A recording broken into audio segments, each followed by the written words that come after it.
Hello, everyone, and welcome to Hit and Hustle from IraSportsDaily.com. I'm your host, Greg Flamong, and with me, as always, is Jamie Uwiyama, Mr. Jamie University. It is Thursday, October 3rd, and we've got a mailbag show. We've got a mega mailbag show, Jamie. We've got a lot of questions to get to.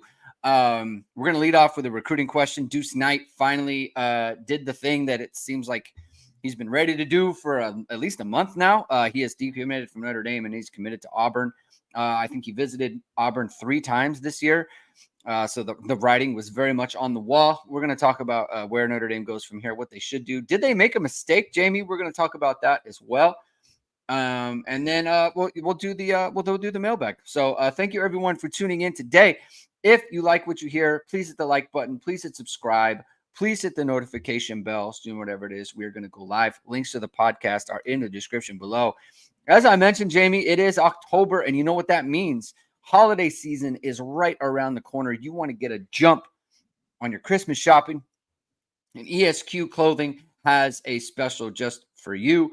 ESQ was founded by Notre Dame alum Ge Wang. You've seen ESQ and all your favorite Notre Dame players and coaches with over a decade of making the best custom clothing available.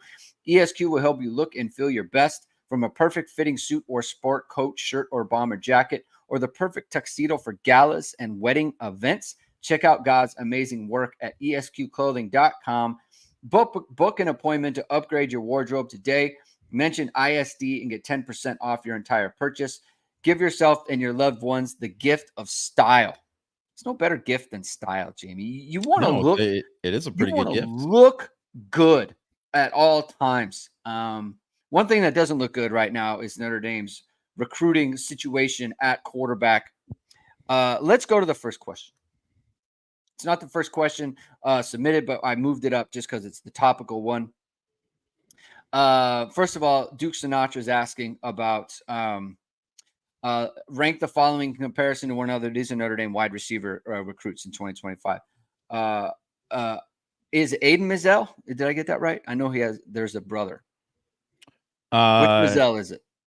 No, it's what am I now? Because you said Aiden. Now I'm like, it's Isaiah. Yeah, Isaiah. You said Aiden. Yeah. It was like throwing me off. But there's 2 Mizells, right? I don't even know if there's an Aiden, but there's Isaiah Mizell in the class. He's a very fast player. He's a 10-4. Derek Meadows, Richardson, and Cooper, and Tavius Richardson. They call him Scrap Richardson. He just committed to Notre Dame. I'm very excited about him. And the wide receiver Cooper as well. So let's talk about that first. And Tavius Richardson commits to Notre Dame. Matt showed a bunch of clips from him. He's a 10-6 guy, 21-4 guy. That's legit speed. Okay, so those are verified times. That's what Notre Dame needs more than anything. Someone asked me about this on the Twitter machine in the DM, and I said Notre Dame needs traits more than they need rankings. If you're going to be 6'2", running 10-6 and 21-4, that's what Notre Dame needs on this roster as much as anything else. You had a favorable comparison to him to a former Cincinnati receiver, Tyler Scott, who was a very fast player coming out of high school. Mike Brown, Notre Dame receiver coach, developed him into I think it was a 4th-round pick, Jamie. Is that, do I have that correct? 4th-round pick. Not Raiders, Bears, sorry. Yeah, so that's a good comp for him. Tell us what you like about Richardson, and then if you want to kind of rank the following for what the question was from Duke Sinatra here.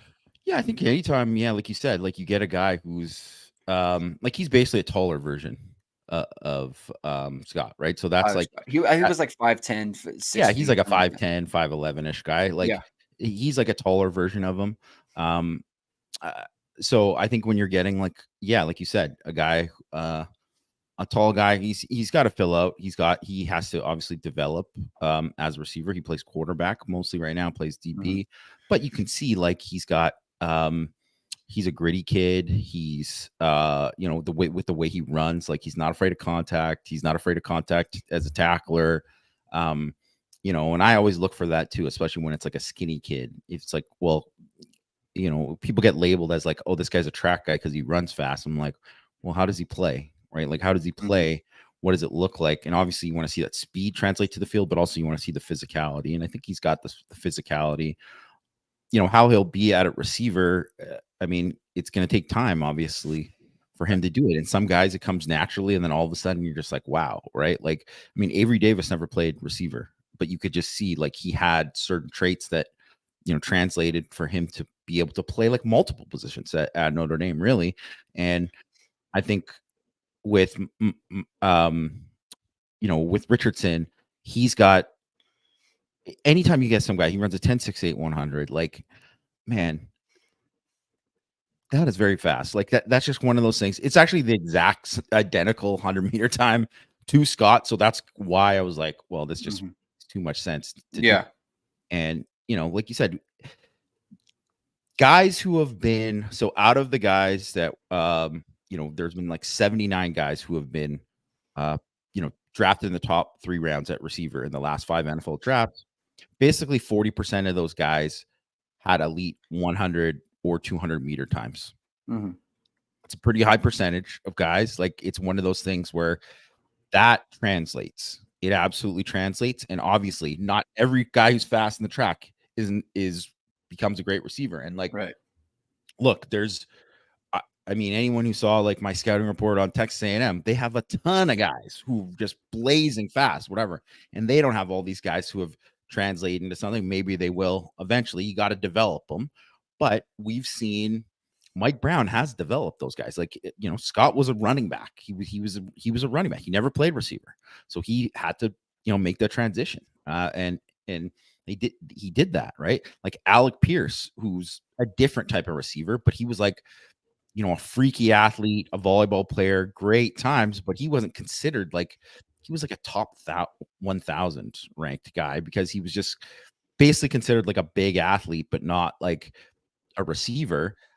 But, once a guy learned how to play the position, like, I mean, he was torching Notre Dame in 2021, right? So that's the kind of thing that you want to know, if you have a coach who's able to kind of do that, who can help those guys make that transition. Obviously, Brown was a quarterback.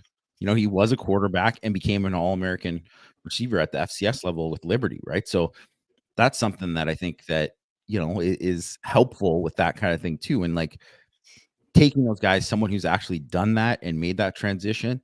So I think just like in terms of the fit in him, like coming to like probably the right coach, like if he's going to hit, there's a good chance he's going to hit with a guy working with a guy like Mike Brown. So that's what I really, really like. And I mean, I think you see it on the field too. Like I always look at when I'm see guys, no matter what, even if you don't have a track time, it's like, does a guy, there's people who have the angle on him and they're running away from him. That jumps out. And that. Yeah. Do you want to rank those guys? I mean, it's kind of hard to rank. I mean, Jalen Cooper, I think he has the size, like he's like kind of oh man, who to like closer to like a Micah Gilbert type than I think Isaiah Mazzell is like a speed guy. Like he's legit, like he's 10-4, right? Like that's a different type of player. And Tavius Richardson is a different type of player. Like Derek Meadows. Here's I guess how I look at it with all these guys.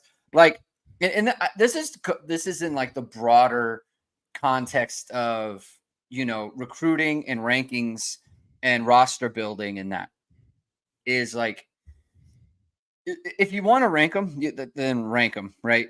To me, Notre Dame has like the traits that all of them have, and that Derek Meadows is in there as well, is you got to have guys that the defense feels threatened by. And when I look at Notre Dame's receiving core now, I don't know how many guys that they can put out there that regularly that the defense feels truly threatened by. Right. Yeah. Which isn't to say they're bad. That's not what I'm saying. No, or they're not fast or whatever, but it's there's not guys like, like you said, like a Floyd or a Fuller, those guys scare you. You feel threatened by them. You have to game plan against them. I don't see anyone game planning against Notre Dame's receivers right now. And they need guys like that. Like I think Micah Gilbert is that type of player. I think Cam Williams is that type of player. I think Logan Saldate can be that type of player. We'll see. But Notre Dame needs more of the Antavius Richardsons out there, the Isaiah Mazzells. When you get them out there, you think, that makes me uncomfortable, right? Like you want the defense to feel uncomfortable. And those are the types of players that they are. And so like to me, we could rank them if we want, and if you want to, that's fine. I just think that they are the types of guys that Notre Dame should be going after, you know, Yeah. to kind of complement what they have on the roster already. So kind of where do you want to take that?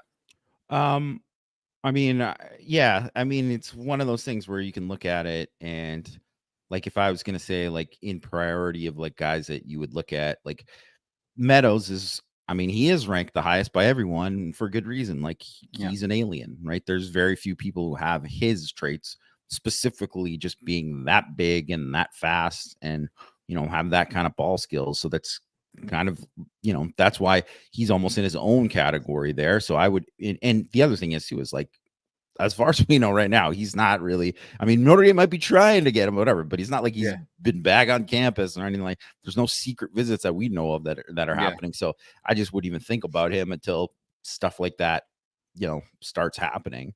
Um, but if I was going to rank the other guys, I would just. I think it's I wouldn't even rank them. I would just kind of put them into different categories where I think like Richardson is like the most like raw ball of clay kind of guy that you have to obviously he's got these great track times, but you have to kind of see Mizell obviously is another guy with great track times too. And I think I really, really like him. Like his senior film looks awesome. He to me, he's the guy who looks like um, you know, he maybe has the high ceiling out of taking Meadows out of it, like Mm, out of those guys where I'm just like I look at him and I'm like, man, I think this guy could be something. Like he's an exciting guy to me. There's things that I watch him, I just look at him and I think like he's got Jordan Addison types mm, qualities. Like he's got yeah, just that real, just like that quickness out of his burst and just really just like body control and just how he moves and avoids things and just like feet out of beat to beat press. It's like really, really like him. Cooper, I think, is the best receiver out of them all. Like, just the most skilled. So I would think, yeah, he's more of like a Micah Gilbert type, but he's a good athlete too. But he is easily the most skilled, and the guy that I would say that if they get it, he would be the highest floor out of those guys. Like, I would be surprised if he isn't a pretty darn good player in college. And but maybe his ceiling isn't quite as high as a Mizell. But I do like Cooper a lot.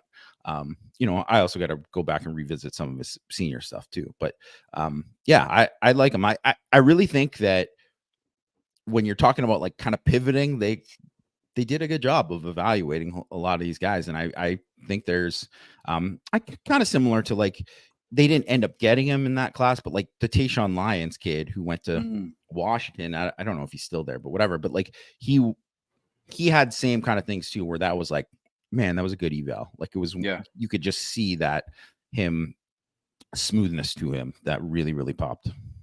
yeah. Do, do, do, do, do, do. There's a question here. Irish One asked, "Does KK Smith fall into the category?" I think he does. I love watching him in like warm ups and like a little bit of film we have of him. I think he's got some burst. I think Notre Dame needs to throw him the ball though. They need to take a deep shot with him because no one's going to be afraid if he's in the game because Notre Dame hasn't tried anything. Like in theory, if I was a DB, I'd be like, man, I've seen some stuff on film. This guy's got some juice.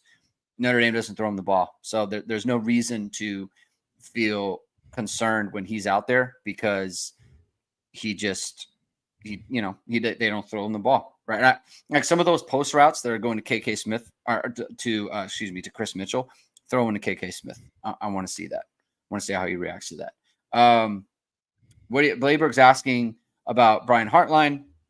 Generally, he doesn't look for receivers over 6'2". Where do you fall out on that? Obviously, there are exceptions to that with the Yeah, I Jeremiah mean Smith Marvin Harrison situation. Jr. just played for them, right? So that's like a thing where I think when he's talking about that, he's talking about he just doesn't want big stiff guys. Yeah, Like it's great to have guys that are have a big catch radius and they can go up and get it, but it's like you're not going to win 50-50 all the time. Like yeah, I definitely think like you'd be stupid to turn down like freaky, size speed guys like a Chase Claypool. But having like a bunch of giants on your team, it's rare that all those guys end up being, you know, great, like really end up like hitting, because I think it's a lot like kind of big men in basketball where like there's a lot of hit or miss there, right? Because you have to have all these other pieces that go along with it, and there's so much more to receiver even than just like, yeah, obviously than just running fast or like being big and being able to bully guys. Mm-hmm. You have to be able to, you know, run routes, be like understand coverage, leverage, and the thing with Heartline too is, I mean, he basically gets his pick of who the heck he wants, right? So they get guys that they don't take guys that they don't think have a chance to play like very early. Mm-hmm. And they can do that because they've just kind of built a reputation up enough where, um, you know, they can do that and be selective. But and not that he's not a good evaluator of talent, because obviously he is, but it's like, I mean, he's shopping down a different aisle than like 99% of the other Yeah. people. And even with Alabama too, like, I mean, it's a different staff at Alabama now too. So I don't know, are you talking about the old staff or, I mean, Yeah. you know, it's different. So I don't know. And even them too, like, you know, that Ryan Williams kid who's spectacular, Jeremiah Smith, spectacular. Those are the only two freshmen who are doing that. There's nobody else who's doing that. So it's just like one of those things where it's like, yeah, there's just certain guys that are like different level of freaks, and those are those guys. Yeah. Duke Sinatra also had the second part of the question. Have you watched tape of Duran Kiowe Sagapulu darn it, Sagapolu Talele? Any quick thoughts on him? And then Otis the dog asked, what quarterback should Notre Dame be going after? So we're talking about 2025 now. Just real quickly, I do want to address the Deuce Knight situation. A lot of people are, Notre Dame should have dropped pulled his scholarship offer, they just should have dropped him from the class. They should have just taken Bear instead of trying to hit the home run on the quarterback from Mississippi. Where I come out on this is I don't think Notre Dame did anything wrong here. I think they did exactly what they should have done. If you have a player like Deuce Knight who is interested and is visiting and wants to commit to your school, then you absolutely take his commitment, especially over someone like Bear Bachmeier, which is like, yeah, he's a way better prospect. No shade on Bear, but like, I think Notre Dame is in a position right now to get a quarterback who's better than him. So I'm not like, you 100% of the time do exactly what Notre Dame did. Like, imagine the stories if Notre Dame accepted Bear's commitment and Deuce Knight said, I wanted to commit to Notre Dame, and they took me and they took him instead. People would have been up in arms. It would have been huge. I think Notre Dame has to do this every single time. I think the way that it played out was he continued to visit Notre Dame over and over again. He was recruiting for Notre Dame. When Kalen DeBoer went to Alabama, they knew that was going to be difficult because he had a good relationship with Alabama and Kalen DeBoer, and Notre Dame held off that. I think everyone was afraid of Ole Miss, and Notre Dame held off that. And it wasn't until like July that Auburn entered the picture, and by that point, there's nothing you can do. Like, if you want to get a guy who is a 5-star quarterback and have that person on the line in July of this year, like, no, that is not a reasonable expectation for Notre Dame. They got hung out to dry in this situation by the recruit. And look, it happens. Notre Dame hangs out players to dry as well. Okay. They push people out of the class, right? That happens. It happens around college football. It is the cost of doing business, the way that it played out, right? And so I think that they have a chance now. Matt reported that they've been doing due diligence on players since the summertime when it looked like this was going in the bad direction. Names are going to emerge.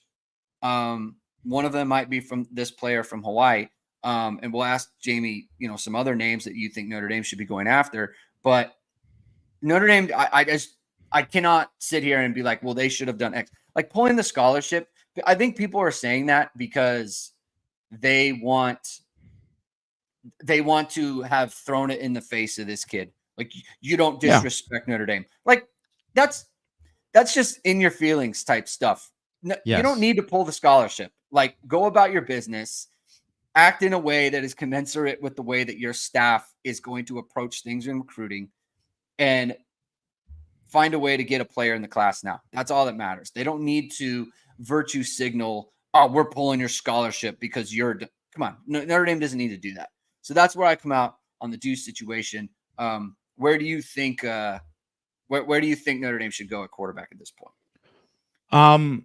I mean, I do think like and whatever, and it's not to be, because I know people are going to be like, well, we got Noah Grubbs in the 2026 class, but I'm just like, I just am very much like, pocket guys aren't the guys. They're not anymore. It's over. Yeah. It's over, pocket guys. There's no Tom Brady coming again. It's just what it is. Like, it's so funny because I just watched a video with Brady Quinn. There, it was like, I don't know, like a CBS Sports thing or something like that, where they were like, hey, list like the best,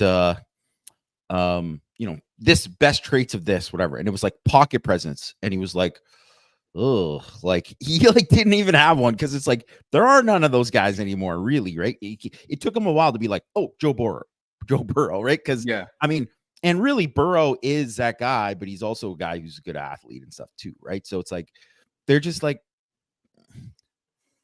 that's just not what it is, and it's also not what it is in college football anymore. The guy has to be a good athlete. Like it's just a very, very important thing. So I just, they're not going to get Deuce and he's a freak athlete and all that kind of stuff. Well, you can still get some really, really good, you can get some really, really good, athletes that are out there. Obviously they got to flip someone. That's the thing, right? Is everybody's committed. There's not like, unless there's just one random dude that is totally off the radar.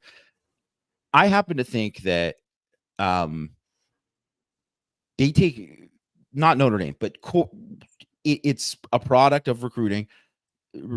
Commitments happen way too early. And so like, even though they took Deuce wasn't Deuce what he is right now when they took him, or even when they first offered him. He like really jumped and became something, because that's the other thing. If Deuce didn't jump and he did make that thing, well, then Auburn's not, backing up the Brinks truck for him and all that, right? Like that's part of it, right? So I think you look at it perfectly as like CJ Carr, and I'm not talking about just, forget about like, oh, he's on campus or whatever, like not that, but I'm just saying CJ Carr is the modern day quarterback type. You're like, this guy, he can win from the pocket, but it's like, he can escape the rush. He can run. He can do all of these things. And that's what makes him CJ Carr is a good athlete. Yes, he's a good athlete. He's a very good athlete. And he's also the rare guy that was like, man, this guy was like hyped as like a freshman in high school. And he like went the whole way. There's only few of those guys that do that, because I mean, Drew Pine was a really hyped guy, but it was like, well, his ceiling didn't really increase as he was getting older. Right. And that's the danger that you have. And there's so many more reps that these guys are going to have over, like, when you're taking guys after their sophomore year, basically. Right. So, they're still junior and senior year. There's so much time. Right. So, I think like, I mean, the kid who's, whatever, I don't want to butcher his name right now, so I'm not going to try, but a great attempt by you there. But I liked his film. Like, I thought he had a little something. Like, he's another good athlete committed to Cal right now. Like, good size, really good size, right? Like, he's like legit, like big guy, and he did well at Elite 11 and all that. He's got really nice tools, right? He's got really nice tools. Yeah, I think you've seen the Ty Hawkins kid who's committed to SMU. Like, he's a really good runner. Like, he is another dual threat guy. Like, Malik Washington, who's another big guy, kind of similar to Deuce in a little bit, right? Where he's like a 6'4", but even like bigger, like thicker than him. And he can really run too, right? So I think those types of, I don't know if those are the, he's committed to Maryland, but I don't know if those are the guys necessarily. Maybe they will be or whatever. But I look at like Kenny Minchie's a perfect example of like, that guy was pretty clear he was like too good to go to Pitt. Like if if it wasn't Notre Dame, it would be someone else who was going to flip. And by the way, Kenny Minchie is at Notre Dame because of the same. They missed on Dante Moore, and they found Kenny Minchie later. And everyone is like loves Kenny Minchie, you know, myself included. So you can rebound from this, like you can, and Notre Dame will find a way to get a quarterback in this class, like 100%. It's going to happen, right? So that's why, to me, it's like they don't need to have Bear Bachmeier in this class right now. I just wasn't. I just wasn't a big Bear Bachmeier guy. Same. I didn't love him as a prospect. So I don't know. Like, I just think that, well, okay, so there's another, but lastly, because I guess I know we don't need to spend too much time on this any more than we already have. Yeah. But Minchie's a great example because he was someone that it was obvious they had interest, but it was like, were they trying to still flip Jackson Arnold? Were they trying to they were trying to do all these kind of things. And it's like, well, they end up with Minchie in the end. And really, it's who you end up with in the end that all that matters. So it doesn't even matter. Like, it doesn't have to be like, fans will care if the Florida State game, oh, this guy's on campus or whatever, right? They will care about that. And yeah, maybe they do want to get one of these guys on campus for those games. But really, it's just like about getting those guys in the end and what that all means. And everyone is out looking for the best opportunity, right? So if Notre Dame presents the best opportunity, then somebody's going to take it. And I hopefully, there's some intriguing guys out there that I think would be good to, at least attack. And those are three of the names that I think like kind of pop for me. Yeah. Well, we're 30 minutes in. We've been through one question, so we're flying. Jamie. Yeah, we better start. All right. Let's see. Let's go to Stagger Lee 5877. What are your thoughts on Micah Ford and the possibility of him being a threat to our defense next week? And how do you believe Notre Dame will prepare for him? I believe I read 15 carries for 122 yards against a good Clemson defense. Yeah, he's a freshman, right? So he had done like nothing before that game. So that was kind of like his breakout game.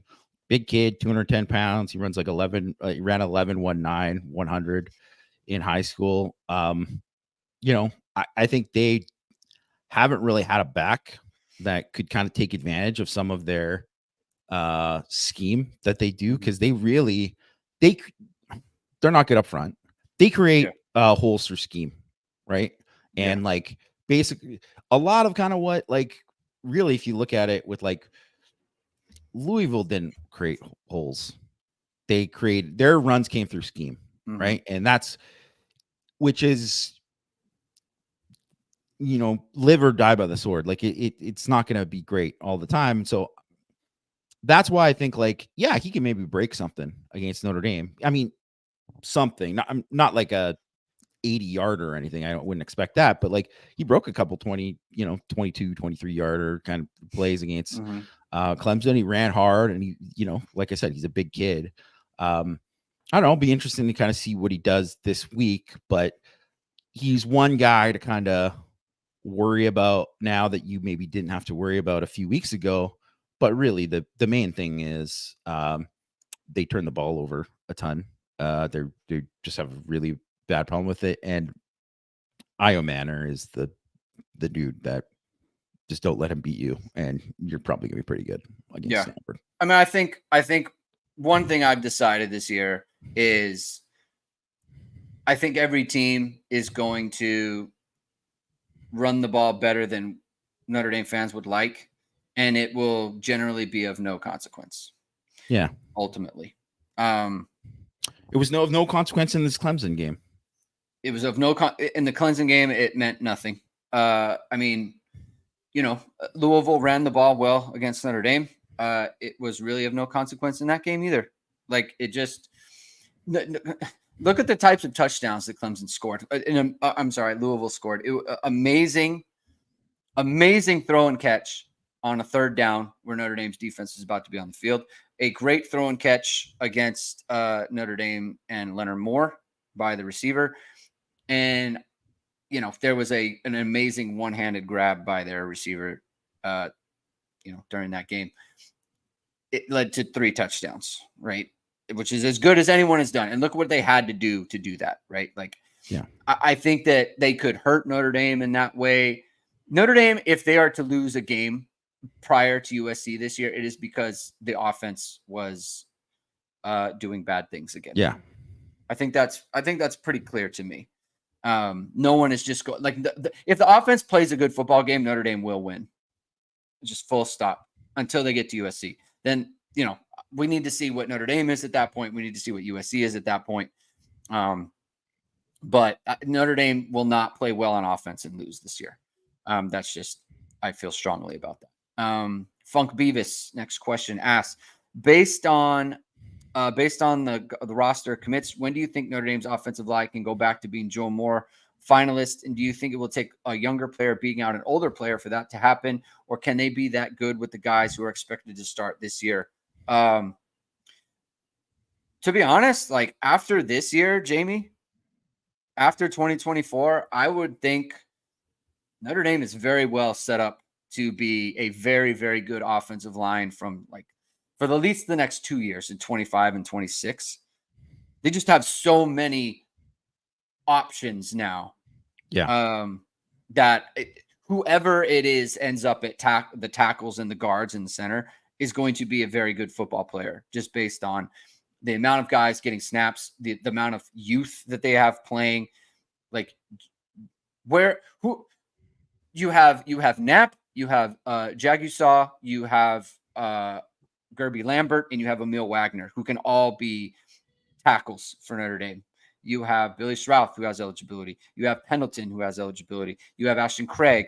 You have Pat Coogan, who is like Pat Coogan is a multi-time starter now. Rocco Spindler is a multi-time. Like this Rocco Spindler, they want to get Sullivan Absher involved, right? Like they just have so many good options at every O-line position. I just think there's no way they're strong in 25 and 26.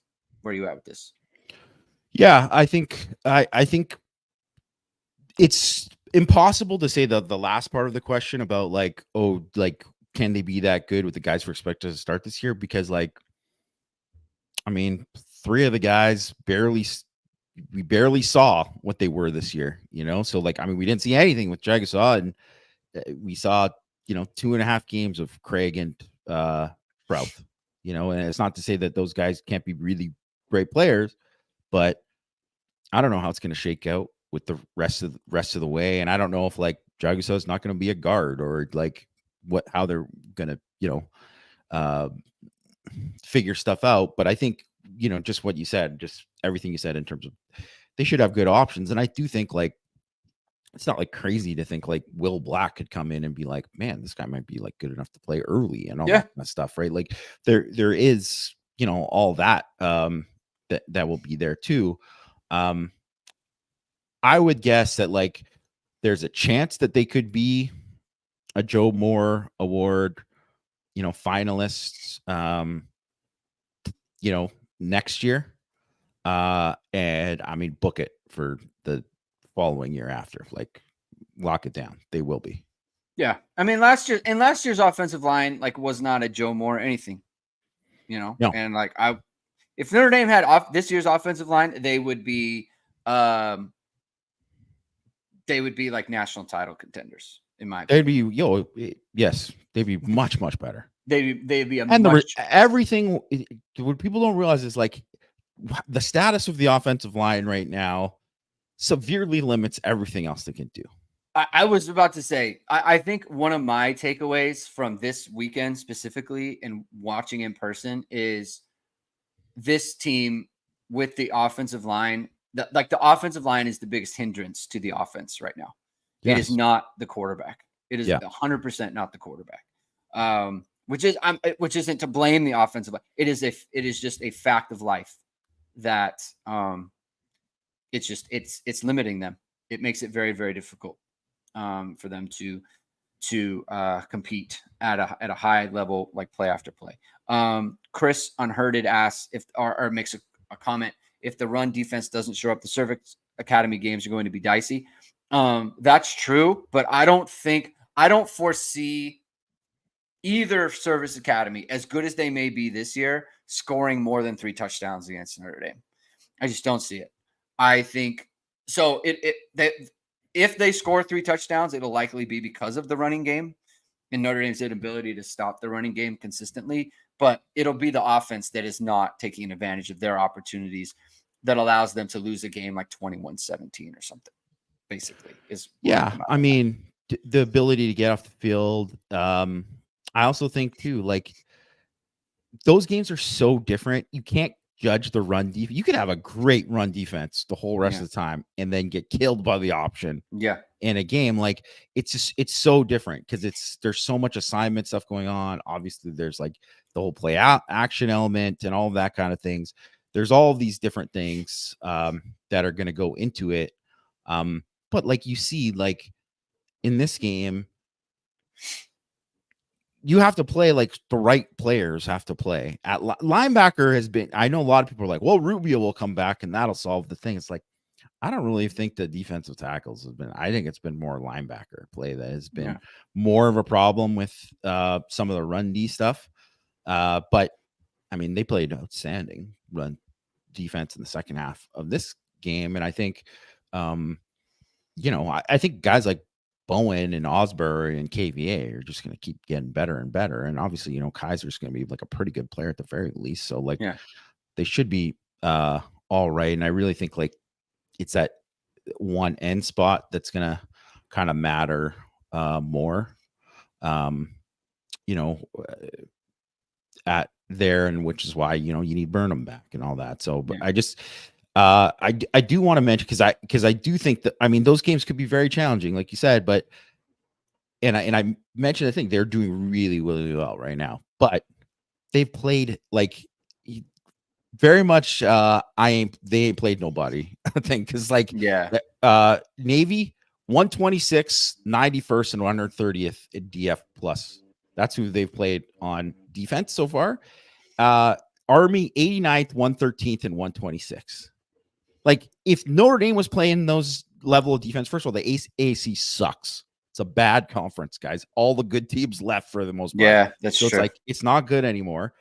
And if Notre Dame played that level of things, you'd see a lot more Purdue games from this offense, even with this offensive line. And people would be tricked into be like, man, this offense, whatever. Like, no, it's, that's just kind of what it is. Yeah.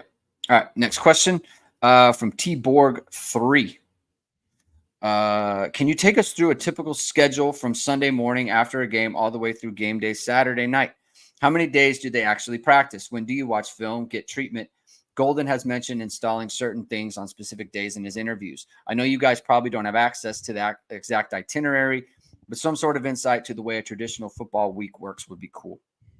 What do you think, Jimmy? Yeah, so I mean, different teams do it differently. Like Notre Dame, I believe they take like the Sunday off completely, pretty much. I mean, they'll probably do S&C stuff and treatments like all the time. Guys, like guys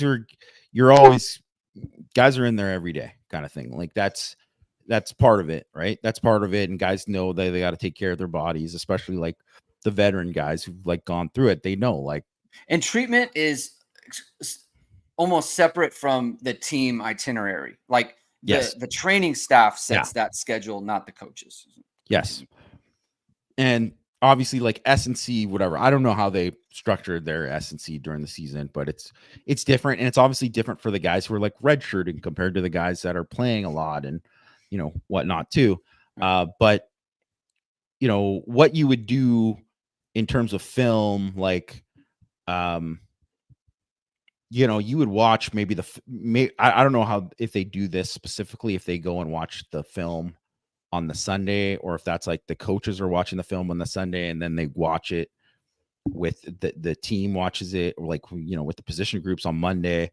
They're going to have like a practice where it's like prep and like they're giving out scouting reports and like going through things, like probably having like a walkthrough type of practice on the Monday. Tuesday and Wednesdays are always the big days. Yeah. That's what it is. It's like, those are the days you're physically going through it. Those are hard practice days, right? Those are real practices.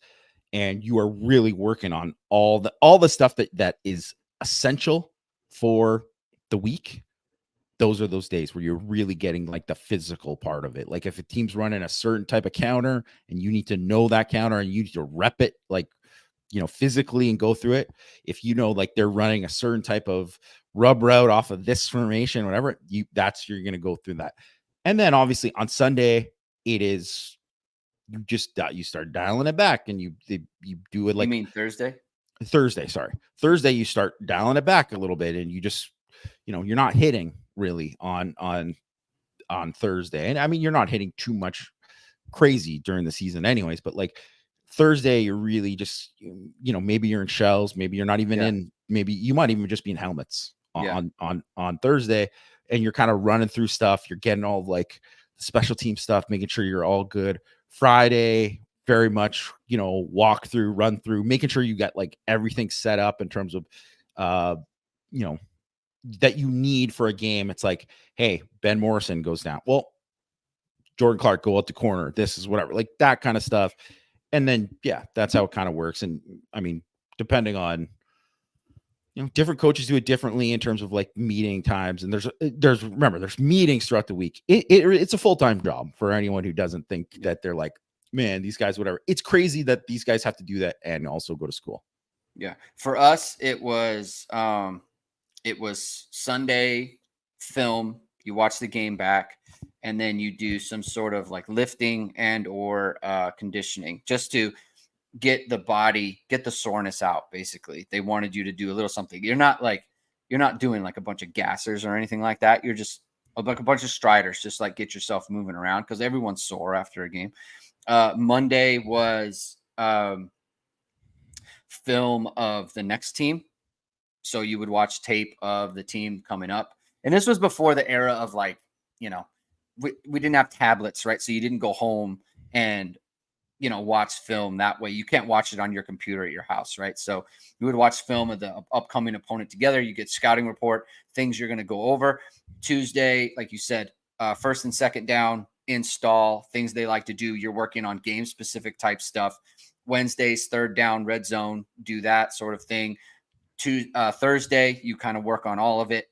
Like you said, you might just be in shells, you might just be in shorts and helmets, or shorts, t-shirt, and helmets. Friday, walk through special teams. Saturday, game, and then on and on. So it's usually how we went about things. Okay, CFB Hertz asks, aside from Leonard's fourth down sneak that turned into a touchdown against Miami, Notre Dame's longest rush the past 2 games has been 16 yards. What's changed from the first 3 games? Defense is scheming against the run more, the O-line regressing due to the injuries, just randomness. What can Notre Dame do to open up explosive runs again?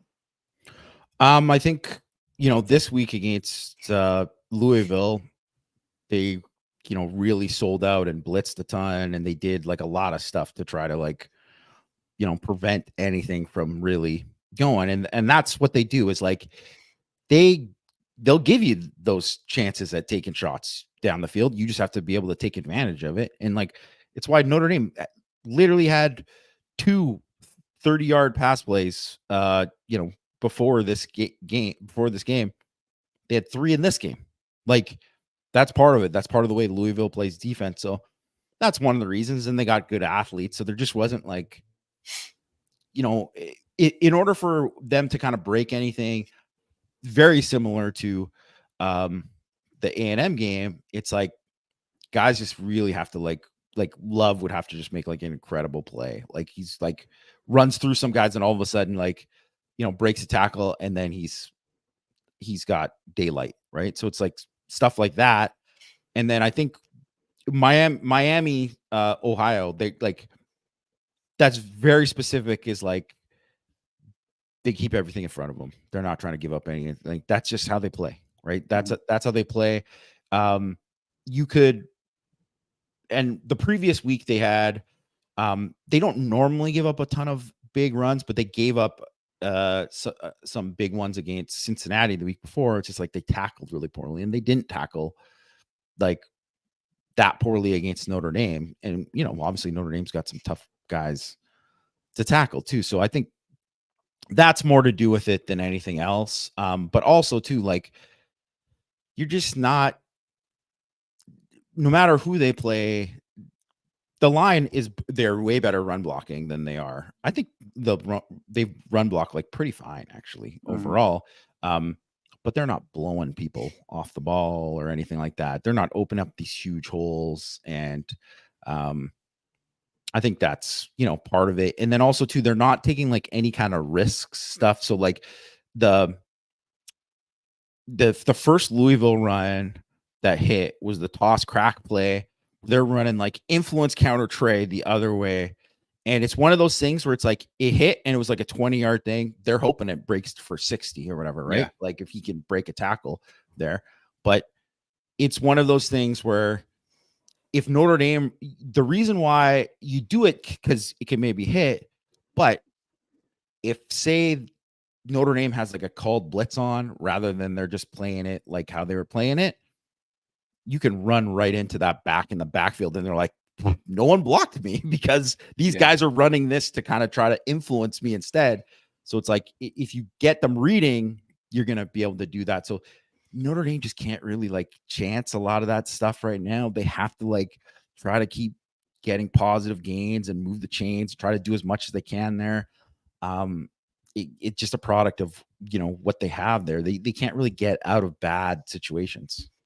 Yeah. I mean, there were also a couple occasions where like they were a block away. Like there was a inside run where Riley Leonard, they ran cornerback counter, and like Jeremiah Love did a good job like sticking his nose in there and hitting the linebacker, but like he also just popped him, didn't try to hold his block or anything like that, and the linebacker bounced off and made the tackle. Like if Jeremiah Love holds his block, it might have been like a 70-yard run.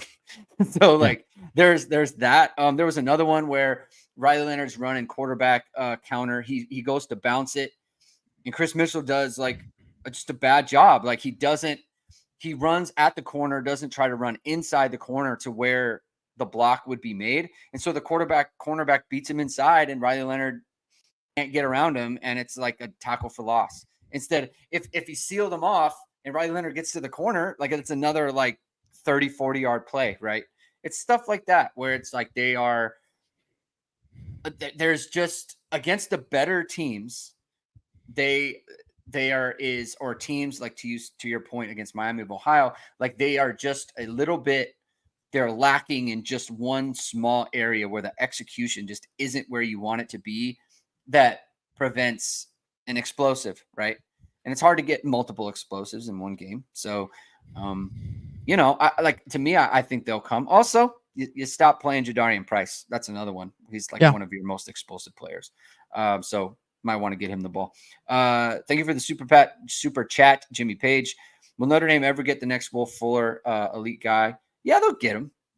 They'll get Will Fuller. It's just like, will Notre Dame ever get a back like Jeremiah Love? Well, now they have him. Or like Jadarian Price. Yes, they will. Yeah. Right.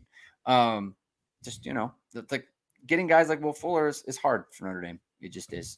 Thank you for Will Fuller also was not, he wasn't a 5-star. He was like a Isaiah Mazzell and Tavius Richardson type. Pretty close. That's what he was. Yeah.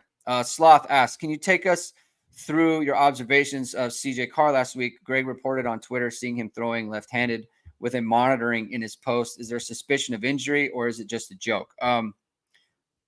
The monitoring thing was just something that I say.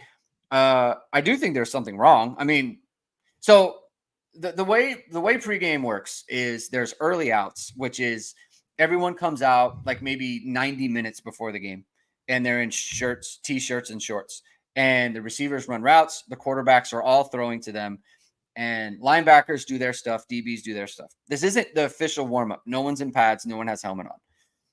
And I just noticed, and I told Jamie, I told you, like, CJ Carr is not taking any reps. Like, that's kind of weird. Because I was like, it's not, he would be the fourth quarterback, but it's not uncommon for 4 quarterbacks to throw the ball in this type of setting specifically.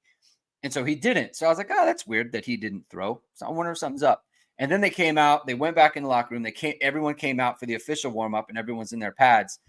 And now he's throwing left-handed to Anthony Rizak, walk-on tight end, or walk-on quarterback, excuse me. And now I was like, okay, Now he's throwing left-handed. Like something's up. I don't know. I don't know what it is. It's possible that he has like dead arm or something, right? Like his arm is tired.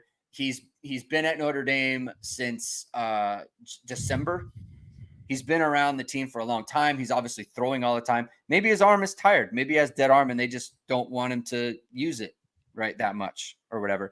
I have no idea. I'm just saying, like, it's an observation. He didn't throw in warmups and he threw left-handed in the official warmups. It's weird. It's not Something's normal. up. That's something's not up. normal. Yeah, I don't know what it is. He like 4 quarterbacks throw in warmups all the time. So, like I said, monitoring. Like we'll keep an eye on it, right? He's not on the injury report. If someone asks Marcus Freeman about it, he might just say he's not on the injury report, and that's it. You know, he doesn't have to tell us when something is wrong. Some would say it's not our story to tell, Jamie. That's what they would say. Yeah. Some would say it's not our story. It's not our truth. So look, we'll keep an eye on it. Keep an eye on that sort of thing. Ipo Jr. asks, I watched Greg break down of some of the defensive plays from last week. In terms of the secondary, there is a lot of scheme-wise that takes place post-snap. How do the players know when to switch off coverages? Is that specific to the defensive play call, or is that determined by the players at the line of scrimmage based on the offensive formation? Basically, what happens before the snap that allows for all the complexity after the snap.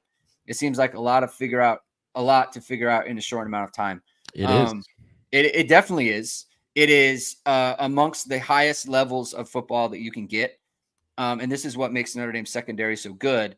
I think this is where you get to the install and, you know, things that you do on a Tuesday before the game, where I talked a lot about Louisville running crossing routes and the way that they run crossing routes and how Notre Dame's got to find a way to deal with them.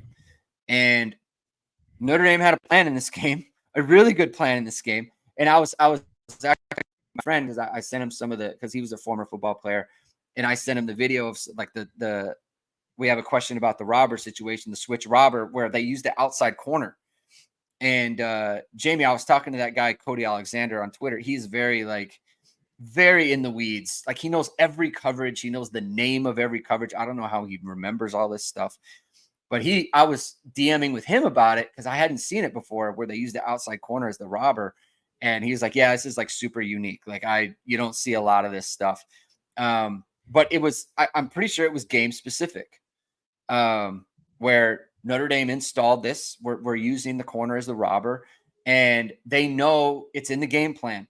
And what you would do during the week is you walk through it. You do it in walkthrough over and over and over again. If anyone was to ever go to a game week practice, it would be the most boring thing you have ever seen. There is nothing going on. They're all walking around, and you would do the same thing over and over again. We're going to run the switch robber coverage until it is committed to muscle memory, to your memory, so that when you get in a game, no one has to think. No one has to communicate. There is no sort of anything. Notre Dame knows exactly what's going to happen. And I'll show you an example of it right here, because I think I had it on a show. Robber replace. So it is this play right here where you see Ben Morrison on the top. He knows I have a crosser. Adon Schuler is going to pick him up. I am going to leave this receiver, and that is the fourth down play. I'm going to leave this receiver, and I'm going to go pick up someone else. And everyone is in sync. Everyone knows exactly what the plan is because it was installed on Tuesday. They ran it for the rest of the week, and they went over it on Thursday and Friday, and they went out and executed it. This is very high-level stuff.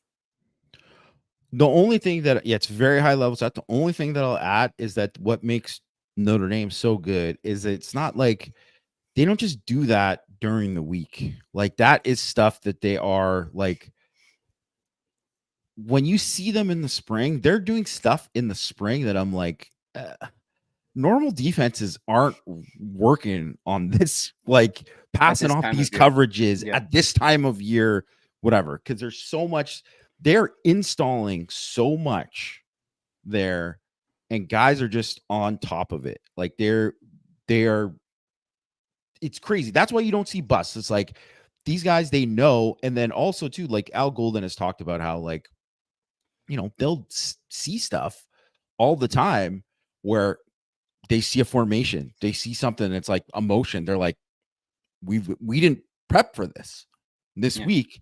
And then, but they have guys there that are old enough that are like, we did this instead.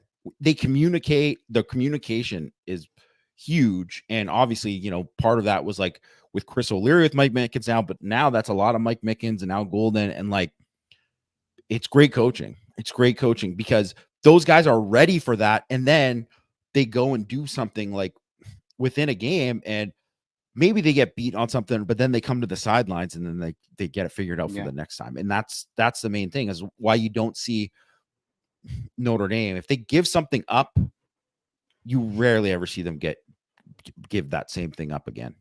Yeah. They are as organized in the back as I've ever seen a Notre Dame defense. Especially with the types of coverages that they're running. They are, and it's like you throw Leonard Moore in there and he plays every snap at field when he's only been repping the boundary, and he doesn't bust one time. He got physically beaten a couple of times, but there were no mental errors from him. There were no times when he was chasing the wrong way. He played cover 2 perfectly every time. He played his man defense. I mean, like, I put it on Twitter, and I don't think people like understand. He's like, they run a go, and he is in press man from the field, and he knows I'm going to give ground, but I'm going to give ground to the outside shoulder and send this receiver to the hash mark, because that allows a Don Schuler to get over the top of a go ball. Like, people think like that sort of thing just happens. It's so easy for a freshman to just lose his mind there and send him the wrong way. And now you've given him the sideline, and now you're in a bad spot. And he doesn't do it. I'm so impressed with the defense, truly, especially on the back end. They do such a good job. Next question from Hart Doc. Special teams stink this year. Maybe the numbers are okay, good kicker and punter, but the back-breaking momentum plays are happening nearly every game. What can be done? I don't think special teams stinks. I don't think they stink. Here's the problem. We've talked a lot about loud misses before, and they have a lot of loud mistakes. Fumbling opening kickoff. That is not a coaching problem. Phase on the muff punt. Phase on muffing the punt. Yeah. Right. Like that is not a coaching error. Those aren't coaching errors. Those aren't those. Yeah. Like, so the blocked field goal, the 62-yarder I threw away. That is nothing. The other first one though, the first one you could put on coaching, right? Like you want it to be that you change your long snapper and you fumble that snap against Northern Illinois. Like, that is not great. They haven't given up anything in the return game. That's good. No, the coverage stuff has been good, really good. Yeah. So I don't know. I think they've had a lot of loud misses that make it seem like that. I think some of this is just like, don't fumble the kick. Don't fumble a punt, right? Get a good snap. And Rendell as well. People are kind of. And Rendell, to his credit, I mean, could at least look like a completely different punter the last 2 games. Has really looked way better. Yeah. Jimmy Page, thank you again for the super chat. Let's get our basketball coach to take over recruiting. It's funny. It's funny, the thing about recruiting, and my take on the Deuce Knight thing. Another one I have is like, I think people are more upset about the recruiting loss and what it does to Notre Dame's rank than I think what it means actually losing him for their actual like on-field product. Because here's the thing. It's funny that like we would be upset about recruiting when Notre Dame played 8 true freshmen in this game, like in against the 15 team in the country, and all of them played well, right? You have KVA, obviously, great job. Bryce Young played well. Logan Thomas played well. They're not even supposed to be out there, and they're out there doing it. Leonard Moore played a really good game. Aeneas Williams played a good game. Anthony Knapp played a good game. I guess it was just 6. They played 6. Yeah, it was 6. Yeah. But I mean, you've got Kennedy Urlacher, who's out there doing things. as well. People are very impressed with him.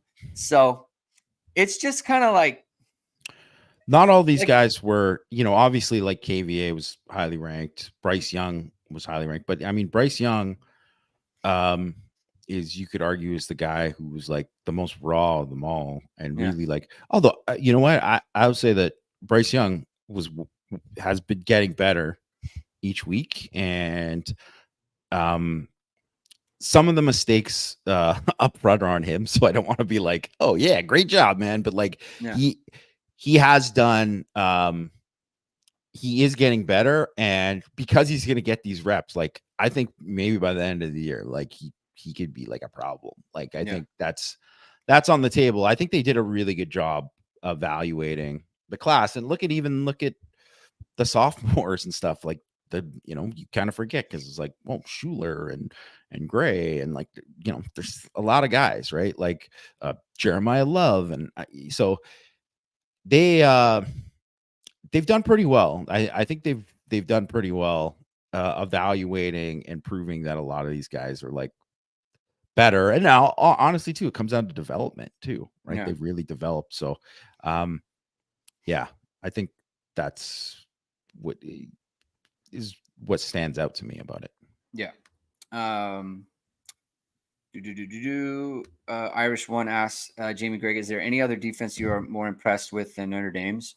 Um, I think it's kind of hard for me to say. I guess I I'm get not all. watching the film of all these other Yeah, I defenses. just I know the thing is like I know how hard some of the stuff that they're doing is, and they do it flawlessly. And with like that's the thing that just gets me as a former player. Like it's just very tough. It's a tough ask that they have, and they're executing phenomenal. Mark with glasses, thank you for being here. Says special teams might not stink, but there's nothing special about them. I mean, it's definitely not like a strength right now. It's just No, it's not killing them in my opinion, but it's that's a true statement. It's not like a strength. Um, Jimmy Page, thank you for the super chat. Agree. Notre Dame loses their top guys every year. Not every year, right? KVA is on the team. CJ Carr is on the team. they didn't lose any top guys Bryce last year. Young. Bryce Young's on the team. Those are all their top guys last year. They got a lot of their top guys last year. So look, it's the nature of recruiting. Let's let it play out for the rest of the year. Drew Brennan asks, I've been watching some Navy highlights. It's going to be a very hard game for Notre Dame. Notre Dame's defense will need to get big stops. Otherwise, they'll dominate time of possession. How would you defend them this year, knowing how much better they have become at passing the ball? Would you do anything different than Notre Dame has done in the past? Well, I think you always do stuff different, right? And they got a new offensive coordinator this year. I mean, I can't really like give you like a great detailed answer of like this is what I would do different because I got to be honest, like yeah, I've seen highlights. I haven't watched them Yeah, like I've watched a lot of these other teams, so can't really you know get down to like the nitty gritty of it. And I always think too, it's like you're always going to you don't want to do the exactly. I mean, it is a different offense, but also too, you never want to show them this. If you show them the same stuff over and over again, that's how you lose. That's how they keep moving the ball on you because that's how they just take advantage of it. Like they adjust too, right? And do a lot of different things. So I just think, it's one of those things where we talk about you have to be disciplined there, and the safeties are obviously going to be like huge in the right. game, right? So like And like Watson, Schuler, man, I like that situation for sure. yeah, they've been and Rod Hurd, Yeah, and this also is a game too where I'm like you're looking at like you do a little different things with personnel, against Navy than you would, but like I mean Kennedy Urlacher does seem like a guy like maybe I would be scared about if you're like, hey, about his coverage responsibilities and stuff like that too. But like I guarantee if he plays in that Navy game or the Army game, he will make a play in the backfield. Like yeah. he'll blow something up. Like he'll blow something up on the perimeter or whatever. Like the guy just has it. Yeah. Next question from Loyal Stepson. This is good. This is a fair question about D-line recruiting because I think there is a concern here. What can be done to improve D-line recruiting? The last 3+ current years, from 22, the only contributor left is Heinisch. In 23, Bubakar is a hit. Muka might be but the rest are buried on the depth chart. In 24, Bryce Young and Logan Thomas look promising. Mullins and Seviano on the scout team. I think this is a little bit unfair to Mullins and Seviano. Yeah, what are we talking about? They're freshmen. We can't say. I mean, honestly, like the on their 24 scout class. team. So like everybody if you else, have like, if you have two D linemen, especially at rush or who are rushing the passer, who are hits, you've done a good job. So I think. Yeah, do you think they're hits as freshmen? I think 24 is you can't bring up in this, but in 25 you do have some questions about the D line class. Okay, I'm glad people bring this up because I get sick and tired of these people who don't know friggin' defensive line play, who keep bringing this stuff up. It just infuriates me. It does. And I'm not saying this loyal steps on. I'm not doing this to pick on you or whatever. But all these people saying like, guys, watch these guys, or you don't give credit to some guy getting better or developing or whatever. It's like it just gets forgotten because Riley Mills isn't doing enough for you or something like that. Like, get out of here with that. It's like, so you get credit for these guys, but not for these other guys, right? I hate that. First of all, not all the guys are going to hit. That's the other thing. Second of all, 2022, not an Al Washington recruiting year. That was a Mike Elston year.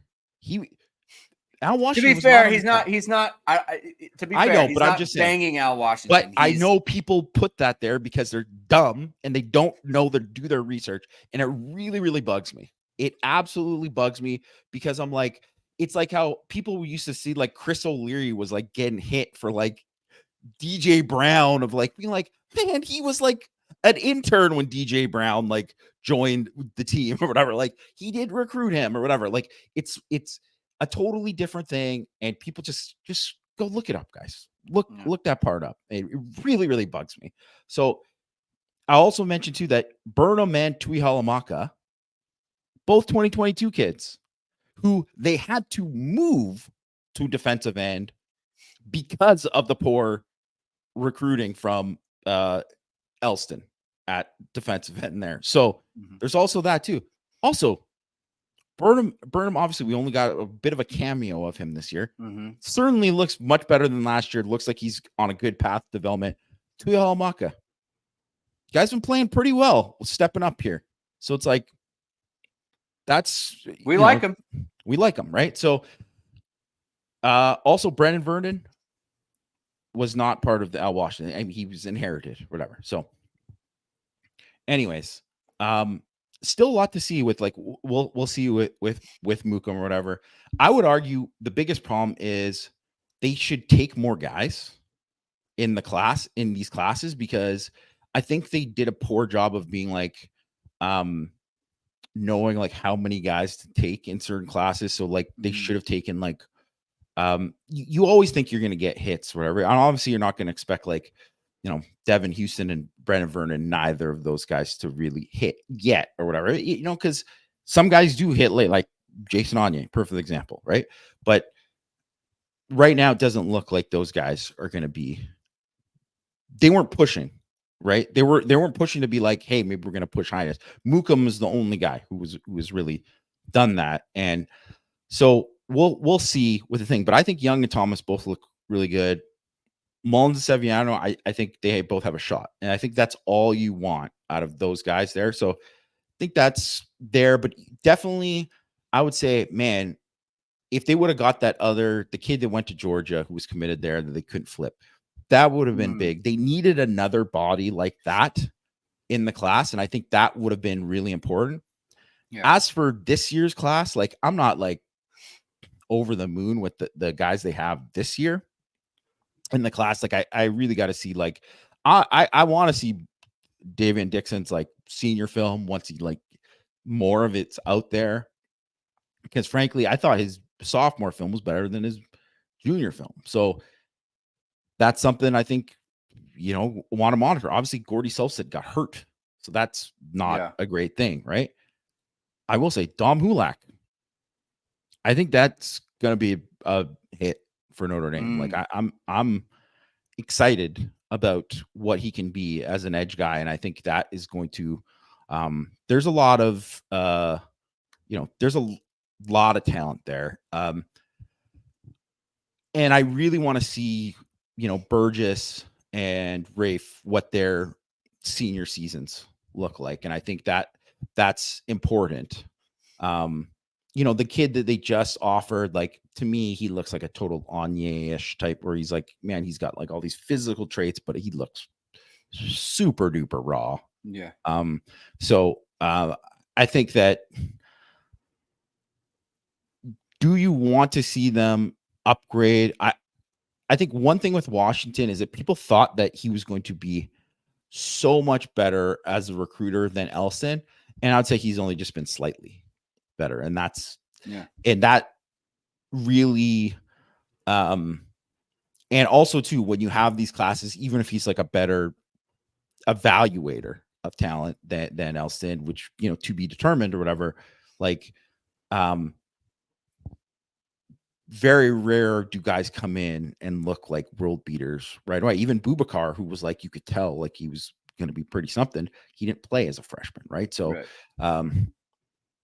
we'll have to wait and see. But I mean, I think it's it's obviously hard to get the type of defensive tackles they need, but you need to they need to upgrade at defensive tackle, I think, is the main thing. Because if I'm looking at this class specifically, like unless Dixon just kind of blows me away with how he looks in the class, and then Rafe too, Rafe and Dixon are two important guys. It's like, what's their senior film look like? I think that is going to kind of determine it. I will say that there has been a lot of guys that with the staff that you kind of maybe were like, I'm not sure, and then their senior film came back and you were like, whoa, like, okay, yeah, like, and then some of those guys some of these guys are the guys playing right now, right? So we'll see what happens, but that to me is a big question, because there's there, and then obviously, like, it's way too early for 2026 or whatever, but like, you just want to see, everyone wants to see them get Stephon Tuitt's and Aaron Lynch's, Yeah. and they just are. They haven't, and I don't know if they'll ever get those guys ever again, to be honest. But if you don't get those guys, I mean, you better get the Traores, the Logan Thomases, the Bryce Youngs, and whatever. And I you can mean, cook with like, that. it just the thing is that you had the Justin Scott thing. I mean, like, that you could have landed everyone. It's to your point, like, whatever we think of Justin Scott, like that type of body, you got to That get type of those. body type, You yeah. got to get those bodies in. You just do, right? That was a big miss. Like, that is just, to be fair to everyone who's unhappy, like, that's a huge miss, right? It just is. And I think the way that people kind of they reverse engineer this thing is, you look at next year, and if when Cross and Mills will be gone, it's like you get kind of nervous, right? Like, you got your ends, and that's good, but now you're depending on, like, Gabe Rubio now. Like, you're really depending on him. You're really depending on Highness. You're really depending on Onye, right? Like, you really need those guys to hit, right? You need Sevillano to to uh to make big strides, right? You need something from the Devin Houstons of the world, Armel Mukum, like, you need it, and that makes people nervous. And so then you reverse engineer and you say things like, "Traore is the only one," and stuff. It's like, and the other part is, the big loss in 2020, Keon Keeley. He doesn't play. No, Like, he'll of probably be at like Boubacar, South Florida next year. of Boubacar and Keon Keeley, like, Boubacar was by far the better player to this point, right? Maybe the light goes on or something. I would say, not to say that Keeley can't be great. He might still be, but like, would almost be shocking if he ended up being a better player than Boubacar at this point. Yeah. It would just, yeah. I mean, but you do, like you said, it is in a nervous place. 2025 recruiting, that is true on the defensive I line. just want to add one more thing too, because everybody knows that Bear Alexander, he bounced from USC shockingly. Yeah. What, the 7th school in 8 years or whatever it was, right? Yeah. So, but he was the guy who played a little bit at Georgia, and then he was the guy who played, a lot at USC last year, and then this year he was getting beat out, or who knows what's going on. The guy obviously seems like he's got some attitude issues or whatever. So Anthony Lucas was the guy who was a Notre Dame target, the guy that everybody, whatever. And then he kind of wasn't even really in the mix last year. Well, now, like, I've been seeing stuff like Anthony Lucas, he might be like one of the top 5 edges in the NFL draft this year. Like, Yeah. Which is obviously that's great for USC that he could be that. But also, too, if he's that and he's gone, they got 1 year from him and that's it. Right. So it's like one of these things to like, you want to get, or like even a Tillery too. Tillery wasn't Tillery until he was a junior. Like it took that, even though he was getting hype as he was young, it took that time. And that's the thing that a lot of people got to remember with a lot of these guys, especially at defensive line, is year 3 is like the kind of big year where you're like, man, we got to kind of see something, because a lot of times too, even with like a guy like Patello, like that kind of late surge doesn't happen all that often. Yeah. Yeah. You got to see it, right? You got to see it on the film for these guys. And if you want good film, go to VSR Media. They'll give you the good film. VSR Media, as we know, founded by Notre Dame football pregame host and Emmy Award-winning anchor Vahid Sadrazadeh. VSR Media provides professional and cinematic video and photo. Whether you're looking for a collegiate or pro-level highlight reel, have a personal story to tell, or are aiming to diversify and grow your business, VSR Media specializes in short and long-form video storytelling, social media management, and website design. VSR Media also captures professional headshots, senior, and sports photos. Contact them at vsrmediacompany.com. Mention Irish Sports Daily to receive 20% off your first project. Visit them online or give them a call at 574-800-9106. Blayberg, you've brought up Mark Zachary rumors about Ohio State. We have not heard that at all. I don't know what that is referring to. What I will say is, if you're a corner who is committed to Notre Dame and you are considering going to somewhere else, I don't know what to tell you. I truly don't. I can't think of another defense that I would rather play in than this one. And it is like an NFL defense. I don't understand it. If that's in fact going on, I don't know that it is. Maybe they're talking to him, or maybe he wants to go to Ohio State. I don't. Also, when you just bring that up, like I never seen it, so it's like you better bring up like who's talking about it, because I don't know. And if it's Ohio State guys insinuating, I don't know about that. I okay. don't.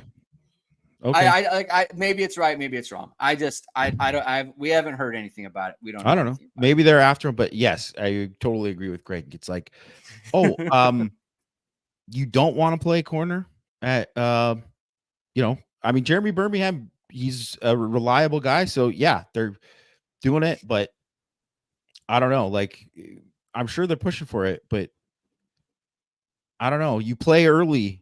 If you're good, you play early, and you're ready to play early. And like Notre Dame's about to go on a run of having like a bunch of guys end up being very high picks at, like so Christian Gray is going to be like at the very worst, like second round pick, or if not first round. He's built the way he's built and everything. Ben Morrison's going to be a first round pick. Like look, you don't want to play in this defense. I don't know what to tell you. Truly. Okay. Oh, they're going back to him. Oh, who cares if they're going back to him? It's like, has he? I thought you were making it sound like he was going to decommit to Ohio State. Yeah. Like, let's relax here. Let's let it play out, guys. Yeah, we're letting it play out. Seat Pamson. Mike Denbrock is giving the hit and hustle boys the keys to the offense. How would you manage the bye week given how badly nicked up the team is and also needing reps? Also, what are some adjustments you would make to get the offense in gear? What would you do, Jamie? Well, they're not doing like a ton of practicing during that bye week, just so you Right. guys know. Like usually that's not how it goes. Maybe they'll do something with like young guys more specifically. But they're giving a lot of, especially because the Nick Gup guys, they're giving a lot of those guys Yeah. breaks, so that's part of it. They, I would, I think you have to kind of you have to see where you're at in terms of like who's coming back and who's back, because that's obviously very important to kind of see where you're at. But I would go back and everybody talks about self scouting, and you got to see like kind of like what you're doing and what's working and what's not, and obviously they're going to do that and evaluate it. But I would say that I would make sure as I'm kind of going forward that we want to expand on, we have to expand on the passing game, and we have to do more, and we have to do a lot of these things, but also to like, we got to get back to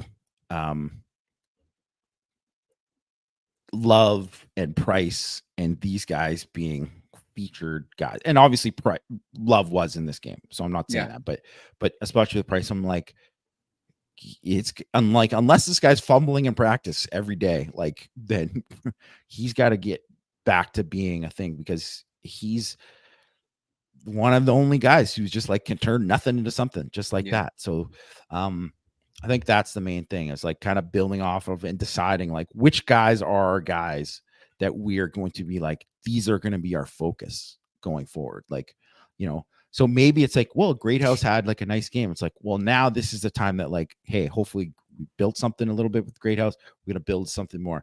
Collins, we like how he started. Didn't like the last game, but you liked how he started the season. He's going to be whatever, like, and kind of just going from there. Obviously, Faison is hurt.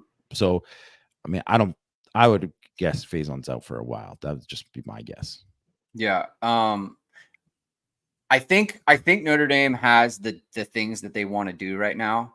And I guess more or less agree with what they're trying to do. They just need to get better at everything that they're doing right now. Their execution level on just a play-to-play basis isn't what you want, especially on the outside. Like, to me, if I'm Mike Denbrock, I'm talking to Mike Brown and being like, hey, like, where are we at with KK Smith and Micah Gilbert? Like, where are we at with those guys? Like, are they going to be like, I want to know during the bye, like, hey, we have 7 games left in the regular season.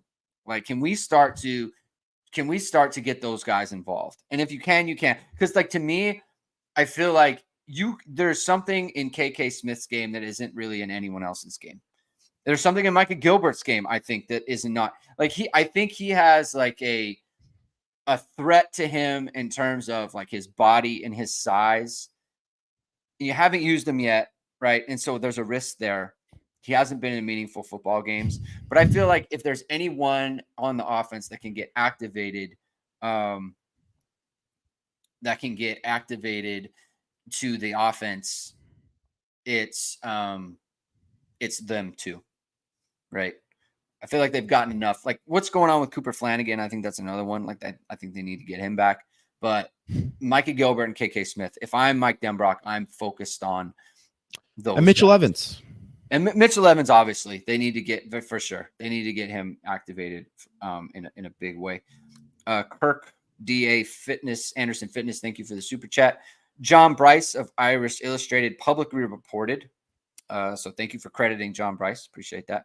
That Auburn offered $2 million plus guaranteed starting job. Notre Dame offered $1 million plus opportunity to play some in special package. Notre Dame is launching a second NIL fund. Your thoughts? I don't really have. If Kirk is saying that they're launching a second NIL fund to match it, is that what you're saying? That because that might be. Or are you just talking about the rally thing that you're talking about? That might be the insinuation. I'm going to tell you right now. Notre Dame is not. The way that Deuce Knight went about this, that Notre Dame is not going to They would come be over the stupid. top of that. I don't They're think not. Yeah, they're not going to come over the top of that. all they do is first of Go all, ahead. guaranteed starting job. Like, yeah, that's gonna go well. Like, I'm sorry, like that's a dumb And thing. to be clear, we are not doubting John Bryce's. Oh no, report. totally. This is 100% legit. If But I'm in just fact saying, he like, is reporting that. yeah, if Yeah. if JB reported it, lock it in. It's real. It just Yeah. this is real. Um, I'm just saying if Auburn, and not that I do think Deuce is an incredible talent. He's an incredible talent, but I just think like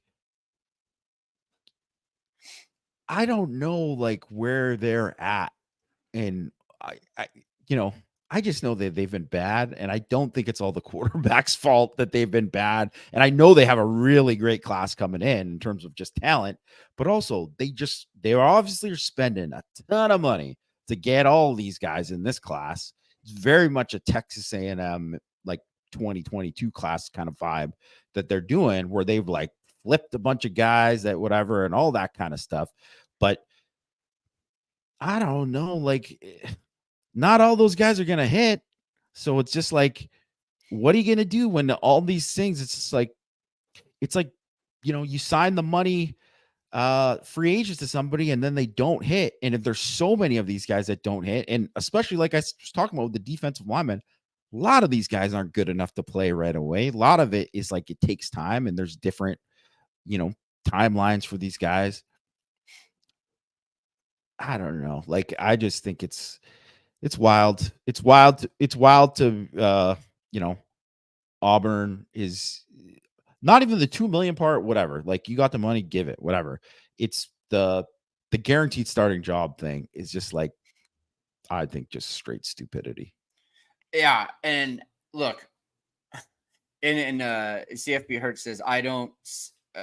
CFB Hurt says I agree. I don't see Notre Dame raising another 1 million. They don't need to raise it.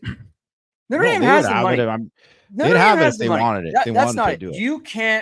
You can't visit Auburn 4 times in a month, and then like Notre Dame's going to come back and be like, "Let me outbid you." That's not going to happen. Like when people talk about they should have pulled his offer, right?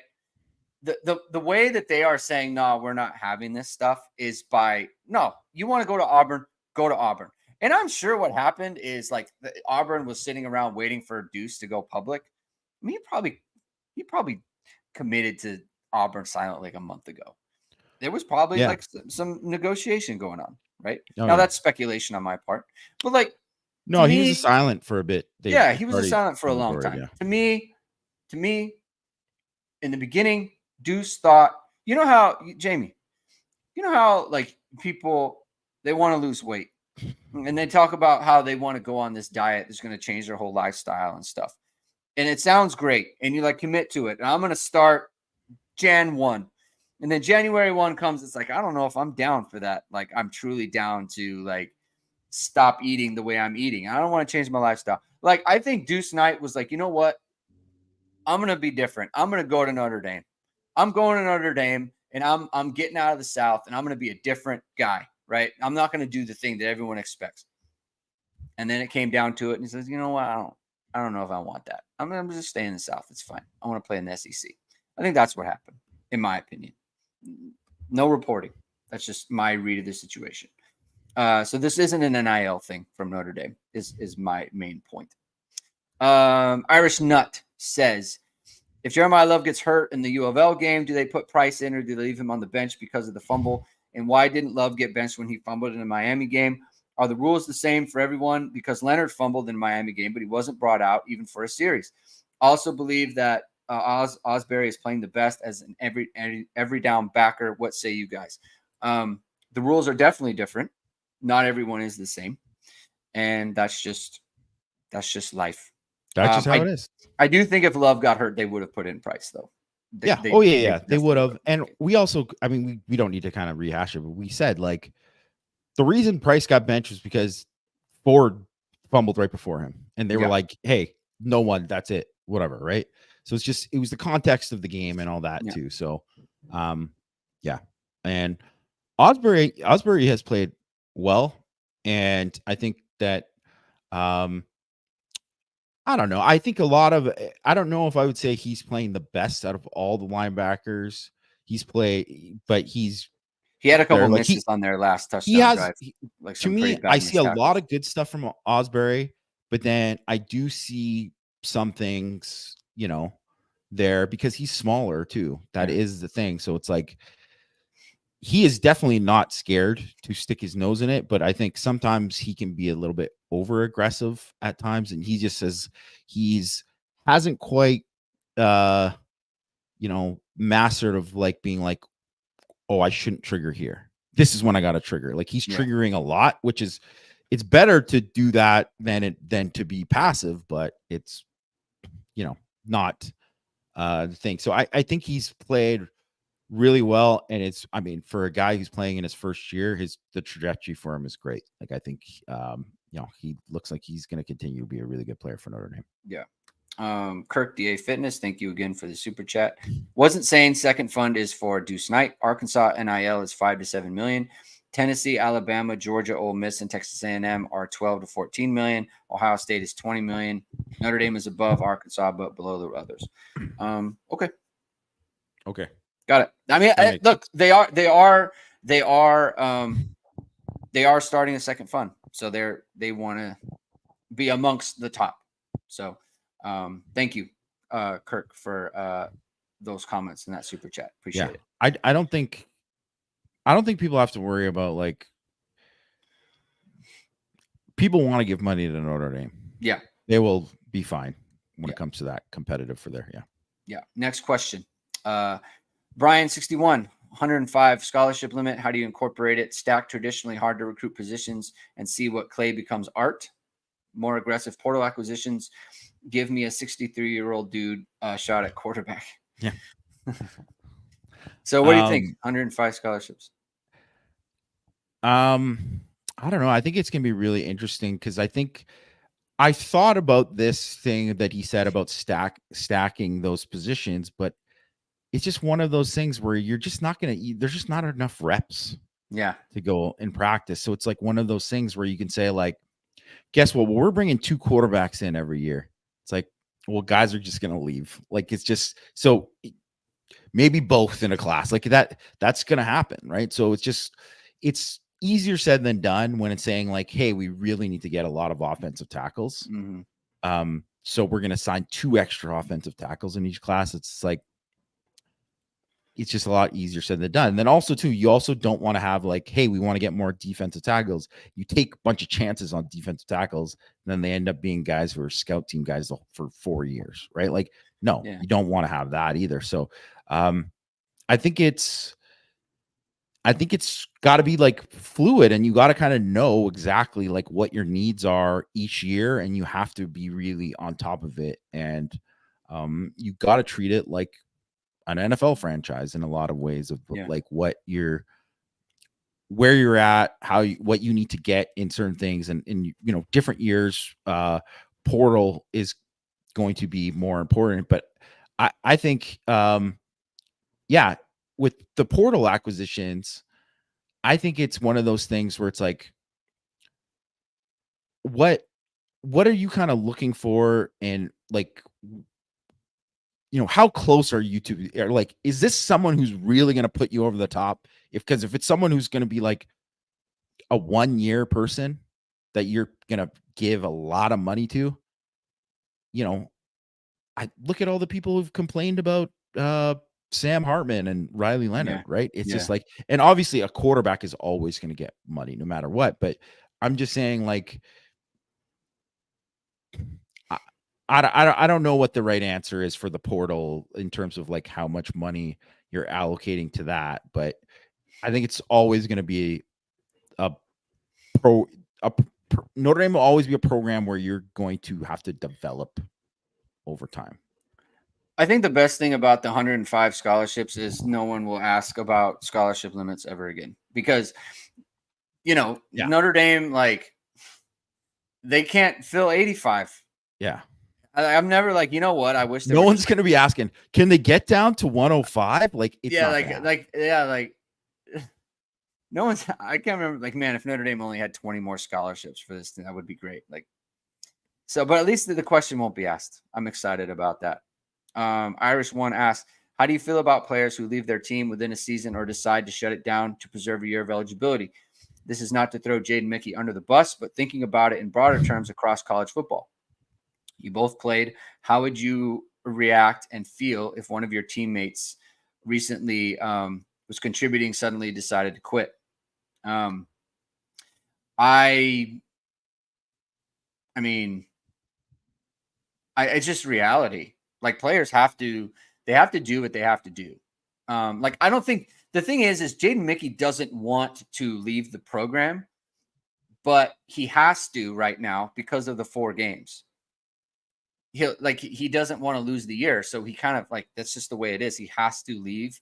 Um, I think every player understands. I think their reaction to him after the game shows that they understand.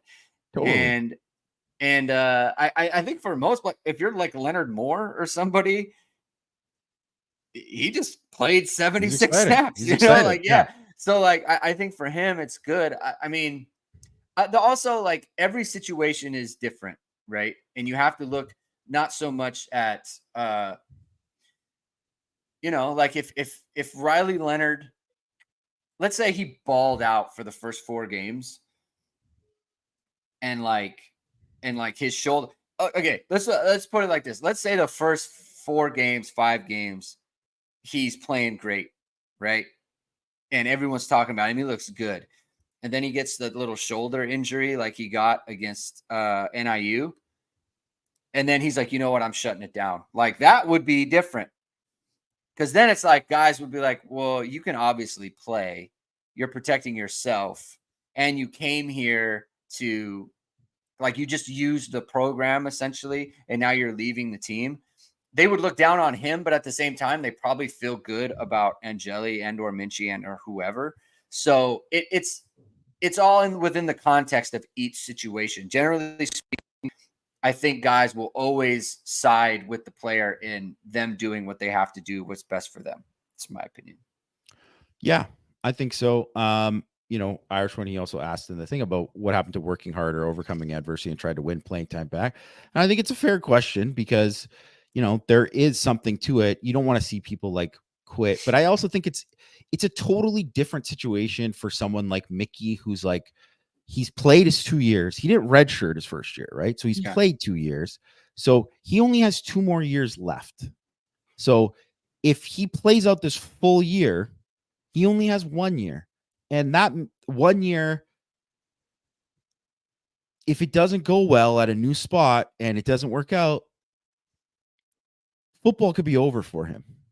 Period. Yeah. Like it just like it could be over. And he, everyone has a dream. They want to make it to the NFL. They want to do this, right? Like everyone has that dream. And probably was even last year was probably hard enough for a guy like him who was, dealing with all the stuff going on with his mom and just like, and so there's probably more to it than just anything than just like playing time and all that with him and all that. But I just think that I'm not about like the UNLV quarterback who transferred from Holy Cross, Sluka, whatever, right? I think if it's so different if it's like one of the guys, it's like your starting quarterback, or if like one of the guys who's like the star on your team, he's leads the team in targets at receiver and this and whatever, and all of a sudden that guy opts out. That's a totally different situation to me. That it's like, man, that guy did just quit. He was just totally looking out for whatever. And I think that is something that the players would react differently to if that happened. But when there's a guy who's like, it's not even just saying like he should fight through adversity, like a Mickey should fight through adversity, or there's this kind of thing. But like, I mean, they already said like he already got beat out by Christian Gray, and they're already like, he sees how good Leonard Moore is. So he doesn't know that even if he sticks around, so he sticks around and he's like, you know what, I'm gonna try for the rest of this year. And then he's like, you know what? And then they're like, hey, you know what, Jaden, why don't you stay just here? Because it's gonna be a battle between you and Leonard to win this other job. And then he doesn't win it. And then it's like, wow, now he can't go anywhere else before the year. Like, so it's really like it's a complicated question. I think it's a total fair question to ask, and I actually appreciate that we get to talk about it. Um, but I think that each of the guys who have done it at Notre Dame, who've done like the 4-game thing, and like Michael Young was one of those guys. I think he was maybe the first guy who did it, and then Yeah. Jacob Lacey. All of those guys, there is not the players specifically are just like, I mean, I think even the coaches were kind of like, we get it. Like, like Yeah. they're not, I don't think there was hard feelings there. Yeah. And when there is hard feelings, you could tell because they let it be known. Right. Yeah. The point you just made about he knows how good Leonard Moore is. Like sometimes you just have to be practical. And I'll give you an example. Like for me personally, my first year at Long Beach City, I showed up and I won the safety spot. And I played close to, I mean, I would maybe miss like 2 series. I was the main person. And it was like I played most of the snaps, right? Second year comes and we got they're called bounce backs. We got a kid who was at UNLV earlier and he came back. And he was bigger than me. He was stronger than me. And he was a good athlete. And in practice, like he was killing it. Yeah. And I was like, I know if I play and play well, I can play. Like they knew I could play well. But I was like, there's no way this guy is not playing. He's just good. And like we split reps or whatever. And like there was some injury stuff where like I got to move to the other side and I got to play a lot. But like at the time, and like there was at the time there was nowhere for me to go. I wasn't gonna transfer to like some other junior college. I didn't want to do that. But like it was just a reality to me where I was like, there's nothing I can do to keep this person off the field. He is good and he is going to play. And if Jaden Mickey is sitting there like, I can't beat out Christian Gray, and this guy is playing well enough to where I can't keep him off the field, there's nothing for me to do. He's too good. They are going to play him. I want to go somewhere where I'm closer to home. I can play every down. I'm going to go do that. Right. Like, no, there's no problem with that to me. Seriously. It's obviously bad for Notre Dame, but it's not bad for Jaden Mickey personally. Yeah. And you can have the same amount of confidence in yourself, but you also have to be practical. It's like, this guy's good. He's a baller. Like they're going to play him. So thank you for the discussion, Irish One. Thank you for the super chat. Really appreciate that. Let's continue. Xer ND 1994. How much can the offense improve over the bye? How much can the defense improve? To me, I hope they can clean up some mistakes and execute better overall than trying to install new plays. I think we kind of talked about this earlier with the Mike Denbrock situation. And I think the defense is just a matter of getting healthy in the best way you can. Getting healthy, adjusting to like, hey, now, like about who you're not going to have too. Yeah. And then you just say like, well, you're making plans and adjusting to that. Right. Yeah. So I think third down, which considering, the circumstances in this game, I can guarantee they weren't planning on playing Logan Thomas as much as they did in this game.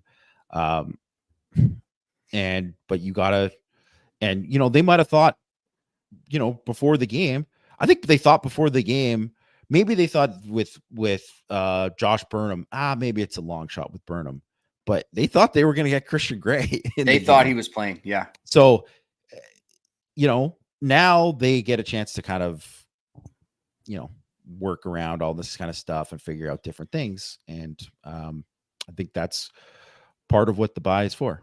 Yeah. Just real quickly, Abe Froman, Sacha's King of Chicago, said, got to pick the right opportunity to transfer, i.e. Clarence Lewis versus Merriweather, no catches. Braylon James, 2 catches for 3 yards, giving up the Notre Dame degree to sit somewhere else. Merriweather's hurt, right? But yeah, so Tobias was going to start for Cal. He actually had a very good camp. Just kind of following along with that, he was going to start, and then he hurt his foot.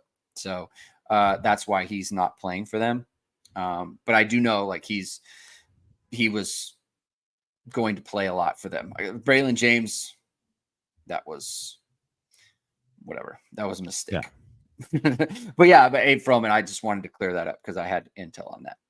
Irish one more. What do you think Florida State brings into South Bend in November? Do they make drastic changes by then and rejuvenate the team to finish strong, or do they go through the motions? They will be going through the motions, in my opinion. They will, especially in November at night in South Bend. Notre Dame should steamroll that team. First of all, they're not very good. Second of all, they might have 2 wins at that point, 3 wins. I mean, anyone who's watched them can see they've already got guys making business decisions. So, they've got guys who have checked out already. Yeah. It's not to say that they might not get like a spark because, DJ Uagalele's, he broke his finger or whatever, and they're going to give Brock Glenn a chance now, I guess. And I mean, he was bad for them when he played last year. Doesn't mean he won't be better this year because, he might just be improved, but I don't know. So I guess there's a chance they can rally around some different guys to play and be a little bit better. And obviously they'll go into that game being like, man, if we could win this game, it would mean like so much. But I mean, like their best chance, honestly, is like being so bad Notre Dame just completely overlooks them. This is the other thing too that people don't talk about with this stuff is everybody on that coaching staff is like worried about their job. Yeah. And so you might think, hey, well, they're going to coach harder because of that. And it's like, they're just, I mean, they might be interviewing. They're thinking about what's next and what they're going to do. Cause even if they think they're doing everything they can and it's not working, they're worried, right? I mean, they're humans, right? So it's a bad situation. So think of 4-8 2016 for Notre Dame. Like, it's really tough to bounce back from that. Yeah. Barney M asks, could KVA move to Viper just for this season? They'll use him as a pass rusher. They already have. But they're very happy with Junior Tuihalamaka. They should be. I think he's going to be first, second down, and then they'll move Logan Thomas in on third down. That looks like what their plan is right now. And I think, they did this in the game too, because Tuihalamaka was playing like way more than obviously he ever did. Yeah. And like Burnham was not ready to play, but they put him out there at Viper for like 3 or 4 plays or whatever, just to have it. I think what will happen is that Burnham will either move back to Viper and split there with Tuihalamaka, or he'll play. I mean, he might be the starter he probably will be the starter at end. And then, when they want to give Tuihalamaka a break, they'll do that. And, obviously they got Oben and Young there too. So that's the way. Cause they really, I mean, I don't think maybe as the season goes on, they'll give Thomas chances to play in regular downs, but I just probably not. Yeah. I think if there was one other injury, maybe they would have to consider it because they just don't have enough people. But other than that, I think that KVA is, I mean, I think the arrow's pointing up for him at linebacker, so it's tough to move him unless you are desperate. Yeah. And then if you get Burnham back, that's another option as well. CFB Hertz says, regarding Jamie's rewatch notes for the defense, reminded me that Junior Tuihalamaka is having a great year. During his recruitment, we heard that he was strictly a middle linebacker and wasn't suited to move to another position. What has he been able to do this year to successful you didn't see 2 years ago? Well, I think he's not that I'm shocked that he was technically, because last year, if you watched him, he played the run well, and he's not the biggest guy. He doesn't have the which makes sense for elite, a linebacker. Yes, he doesn't have the elite. The reason why people are like he's not suited to move to another position, because you look at him, he's not long like Boubacar. He's not as twitchy as Botello. He's not as big as Botello. Like, he's probably can only get so much bigger, right? So he's got shorter arms. He's got he's not going to be the biggest guy, and he's not the twitchiest guy. So in order to kind of overcome that, one, he's like been a little bit twitchier, and I think that has helped. But I think you see just like him, where obviously this guy has really worked at it and really worked hard, because his snap anticipation is like so good right now. It's so good. And if you watch him technically, like when they're running like stunts and stuff like that too, like he is very precise and does exactly what he's supposed to do. And that's why he's like getting pressure and all that. Also too, like we'll yet to see him if they're going to play like a really good like tackle. Like, how's he going to do against one of those guys? Because I'm sure like he was probably going against Joe Alt in practice and like not having much success. So we'll see that going forward. But I mean, certainly he has proven that he can play and help the team. And he's basically played 2 games, but he's been great. He has been really, really great. And I think it's a great story. And like, I'm very, very happy for him. Yeah. We also have to keep in mind, like, there's a difference between, like, he was 3rd team. So it's like they moved him to Viper, and we were like, why'd you move him to Viper? Like, he's not going to play. And the reason we don't see him as a Viper is because of the reasons that he was behind Botelho and Boubacar. It's like he didn't have the athleticism, and he didn't have the bend, and he didn't have any of that, right? So to us, it was like he's going to sit behind people who are meant to be Vipers. Why wouldn't you just put him in the middle, and where it's like he could play over someone? I mean, it's like it makes sense now because he's not going to play over KVA, but you know what I'm saying? Like, we kind of weren't wrong about that. It's not that he's for what they're asking him to do, he's playing it well, like playing the run. He's showing a little bit more in the pass rush game, but like he also was a 3rd team player. And so that's kind of, you know what I'm saying? Like, that's where it came in. It's like, we didn't project him there because he would just sit behind players who were meant to be Vipers, and he wasn't. Now he's getting his chance, and he's playing well with his opportunity. So it's not like, like when they put Drew Tranquil at safety, right? He wasn't meant to be a safety, but it's not like he was a total disaster at safety. It just wasn't his position, It's kind of similar to that, right? It's not like he can't play it. You just put him out there, and he's big enough and strong enough, athletic enough to do things. Just didn't feel like it was his best spot. So, but hey, he's making the most of it. Like you said, it is a great story. Okay, Vamos Irish. Oh boy, here we go. We're working through this. Oktoberfest ends this weekend. I'm not even going to say the first part. Convenient timing for the bye week. Based on the performances this year, who would perform best in the bye week training exercises?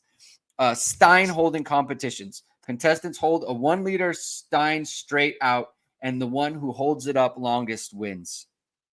So who do you think? You hold something out. It's basically an endurance mental thing. Who holds it out for the longest and wins? Who do you think wins that kind of competition?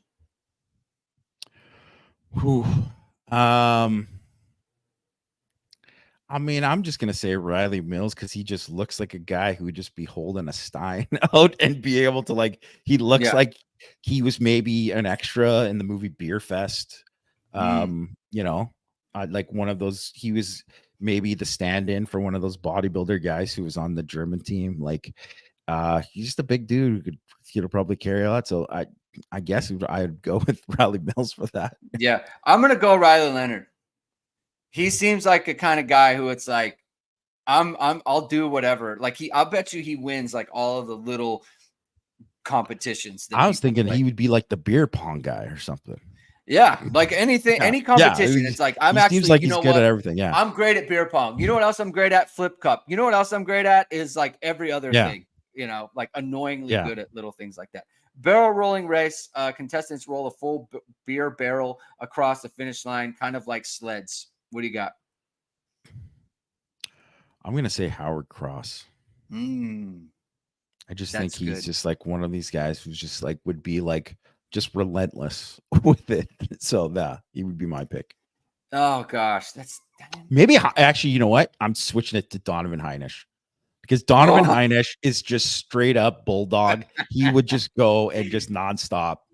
He might actually do this in the offseason. I wouldn't be surprised. okay. I'm gonna say Pendleton.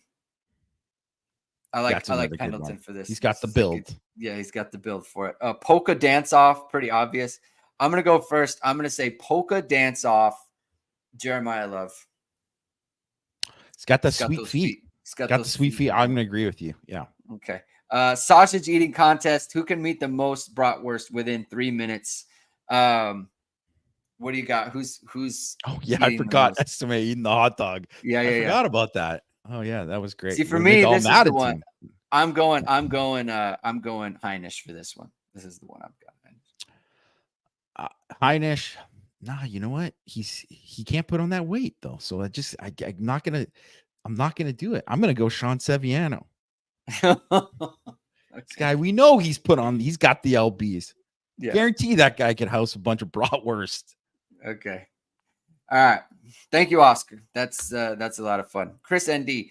Can you explain the robber terminology when referring to defensive back play? Yeah. So the robber is basically someone who isn't responsible for like a zone per se. They're sitting in the middle of the field in an area where it appears to the quarterback that Notre Dame is giving something up.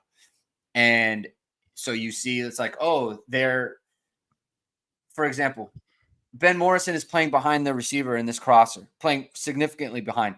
That's open. I'm going to throw it there. Oh, this safety who looked like he was playing a 2 cover, now he drops into the middle of the field and robs the route. Basically, he robs the middle of the field and he picks it off. And I didn't expect him to be there. That's essentially what a robber is. The play I showed earlier, that's what's going on. So Ben Morrison, he's supposed to be covering this crosser.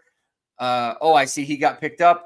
Let me go somewhere else. Oh, here's another crosser. I'll throw it to him. Wait, why is Ben Morrison here? He's robbing the middle of the field in that situation.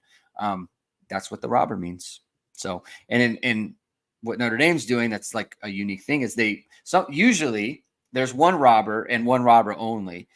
Notre Dame is switching robbers, which is a new thing. It's causes a lot of problems for quarterbacks. That's what goes Should on there. mention Kyle Hamilton, phenomenal as a robber at Notre Dame. Yes, he got a lot of his interceptions off of that type of coverage. D. Lemire 7. I'm sure there have been quite a few players who have exceeded your expectations on what they were capable of doing this year. Which players have exceeded your expectations on what their ceiling is? So whose ceiling have you reevaluated?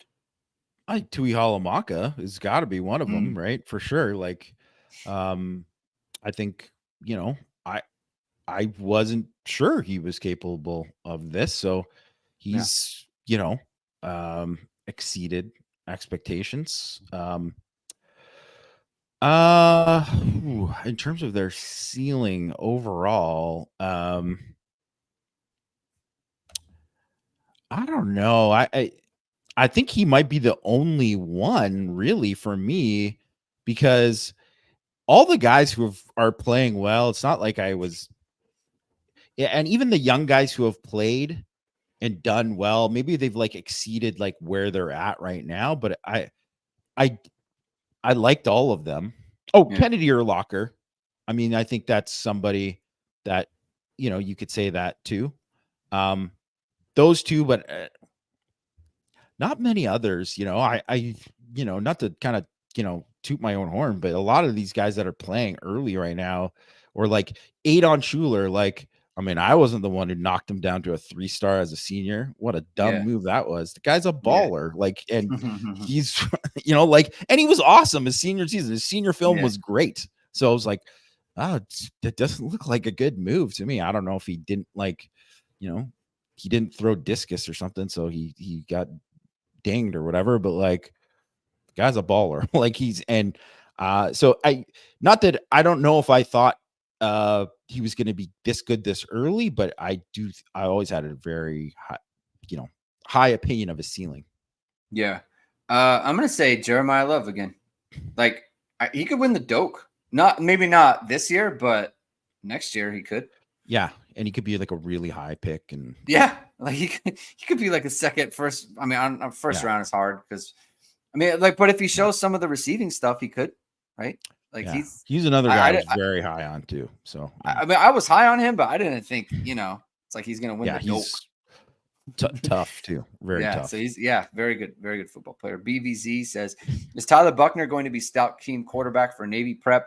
Seems like that would be useful, and more importantly, is the team doing military prep regularly? I sure hope so, because the defense gets shredded with all these young players who are not fully prepared, and Indy has 2 games this year where it has to do with it. I don't think it'll be Buckner. I think that Devin Devison guy. I think he's specific. Like, I think he ran it in high school. So, and he's done a good job for Notre Dame in the past. So I think he's going to be the guy who does that. I bet you. Do you think they've started? I bet you they have, but it hasn't been brought up. So I don't want to. They always are doing things like there's like in camp. There's always kind of an install period for Navy on one specific day. Maybe during the bye, they do some install stuff, like maybe on Thursday or Friday, they look at tape. They start to get some game plan stuff for Navy, just in terms of getting them prepared. What do you think? They have definitely done Navy like in triple option stuff in camp before, but I think because like Navy switched OCs this year, they probably wanted to see film and all that, and so they probably didn't do as much. It was like a little bit easier when Ken Niumatalolo was the coach for 15 years in a row or whatever it was, and then you kind of knew when you were getting there. But I don't know. I think everybody thinks it's like, man, you should really do this, but then it's like one of those things where people are like, man, you're doing Navy prep this week, man, you overlooked this. This is something I don't Marcus, think. Marcus will bring it up like the week of the game. He won't bring it up now because, like you said, he doesn't want people to think that he's overlooking some other opponent or they're not prepared or whatever. Maybe during this bye week would be maybe a guess where they maybe start introducing some stuff. I think that could be something, but like Wednesday or Thursday, they do some Navy install. Yeah, but then it's like, obviously, as it starts next week, that's Stanford week, and there's enough stuff they got to worry about Stanford, even though maybe their offense hasn't been great. Like, man, a whole lot of stuff they have in their menu that you got to worry about. I believe this is the last question. People have mentioned recruiting a running quarterback between Carr and Grubbs. What is the advantage of alternating skill sets? Wouldn't a change in emphasis affect wide receiver recruiting and schemes take college players time to learn? It's a good question. One,